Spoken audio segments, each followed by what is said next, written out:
available to all the participants to see what our organization can offer. Thank you. Now let me take a moment. Here you can see the logos, which are actually also the links of the members and of our the member TAs, and you can actually access the TAs sites from the SEETA homepage. So Roger, could you? It's ELTA Serbia.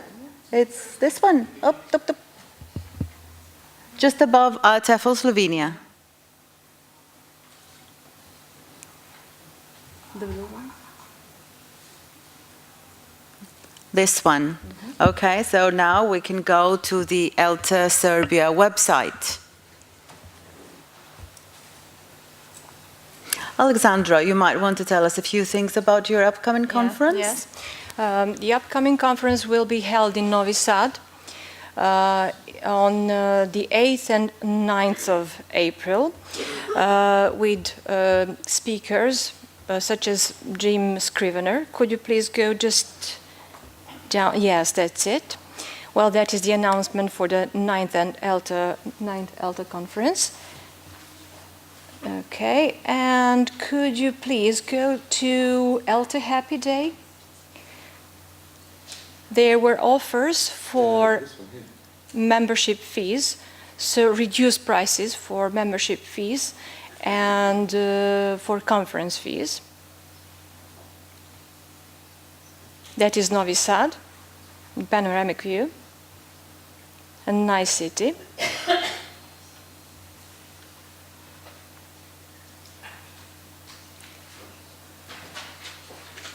Well, sessions will be, okay, we will have plenary speakers and also sessions in different rooms. So is there any part that goes with the ELTA Happy Day? There's something down there.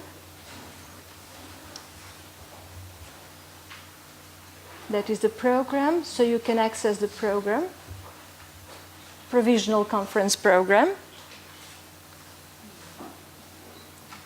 And these are the workshops that we give in different cities in Serbia that are called TBU, Towards Better Understanding, and TKT programs. This one is about seminar, TBU in Ivanjica. You can go further down.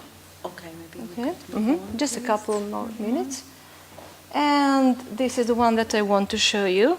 The youngest participant is, of course, my daughter, and I'm very glad to have the opportunity to present this here.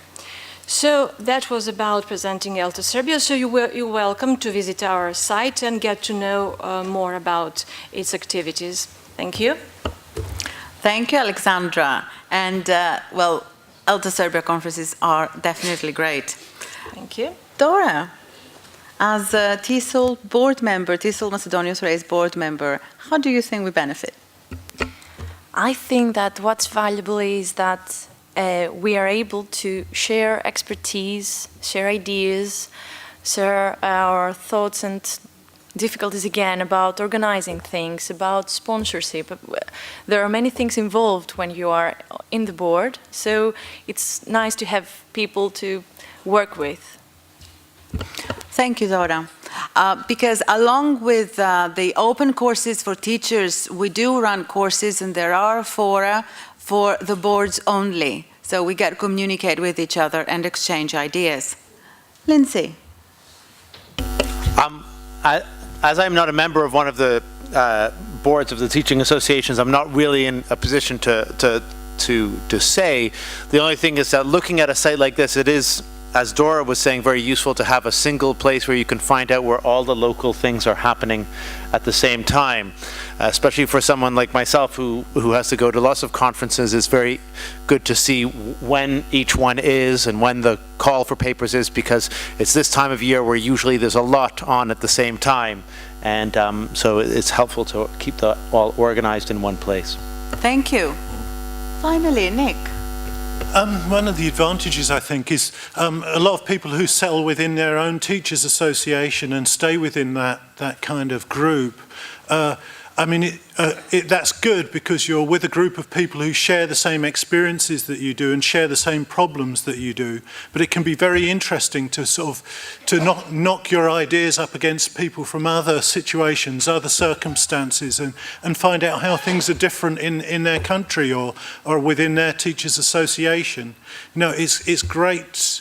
You know, you might not always agree with those people or how they do things, but I think it's very good to have your own beliefs, your own opinions, your own practices constantly challenged, because you must question what you do, I think, in order to keep developing. And I think that's part of what being in a teachers' association is really about. Thank you, Nick. My next question to our panelists has to do with the content on SEETA. Now, SEETA is an online community of English teachers and trainers, authors. Do you think that on a platform like this, there should be only teaching content or social content as well? Lindsay, could I start with you?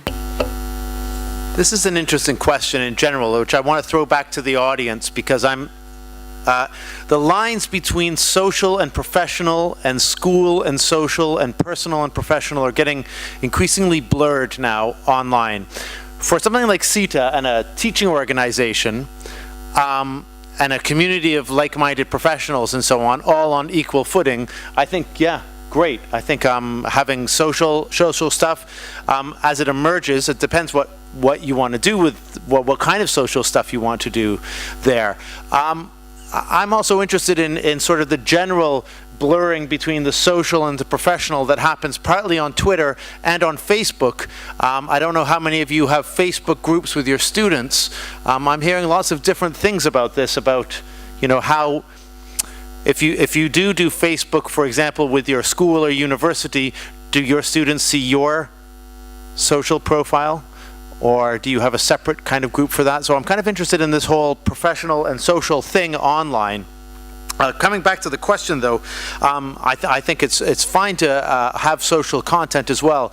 One of the challenges, though, is there are so many social content areas out there already that many teachers, you know, if I was trying to start up something new, I might find it hard to say that to make it all social and fun as well, because they would say, well, I use Facebook for fun, or I use this other online thing for fun, or I found it when I've been doing online courses, is there's sometimes, you know, there's only so much time you have to do everything online. So not 100% sure, but I think it's for professionals in a teaching association, yeah, great.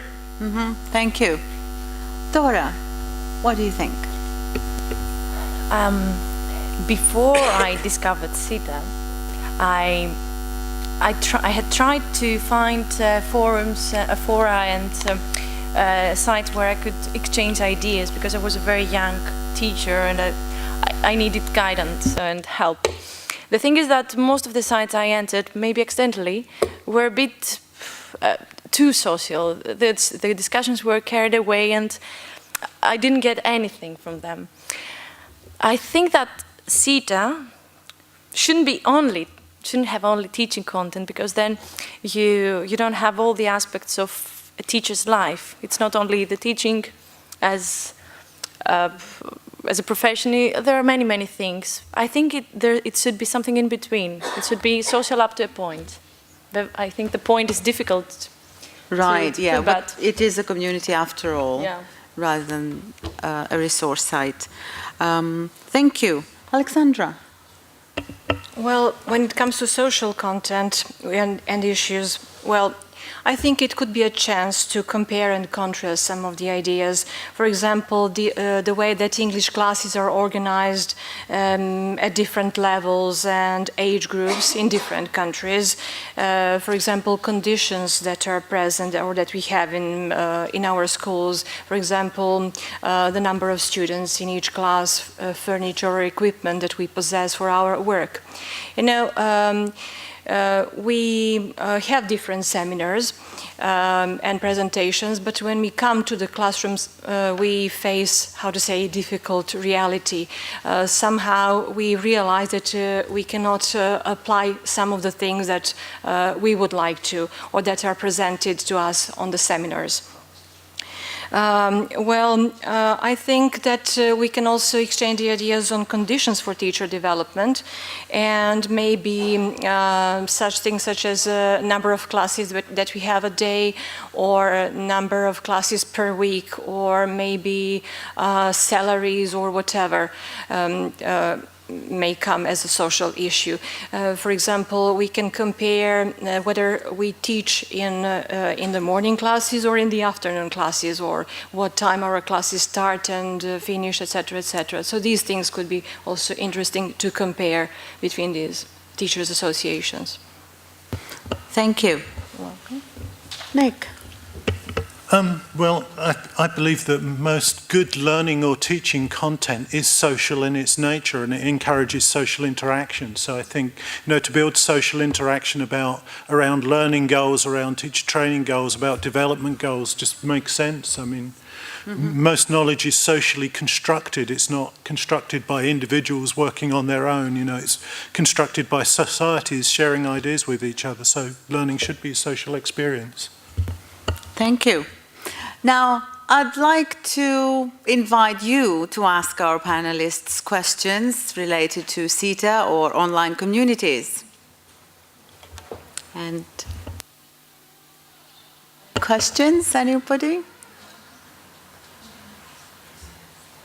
No questions?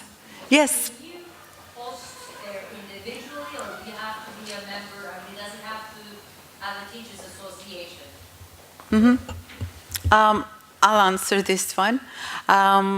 You don't have to be a member of a teachers association. You have to, being a member on SEETA means that you just create an account, like Facebook, for example. However, and if you're a member, if you have an account, then you can participate in the free online courses or free open fora. However, there is an area for the boards, for the executive boards of the teachers' associations, where we run courses there as well, and fora. And we exchange ideas and, problems, solutions when it comes to conferences, for example.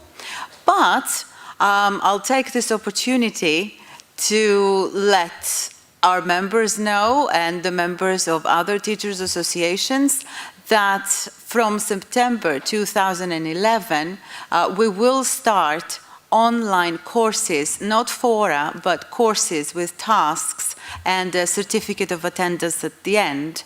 And this will start in September. This will be for the members of the associations only. So for those events, for those courses, yes, you will have to be a member. Any more questions? Yes. What kind of courses? For teachers, what do you mean? Methodology? Yes, methodology, yes.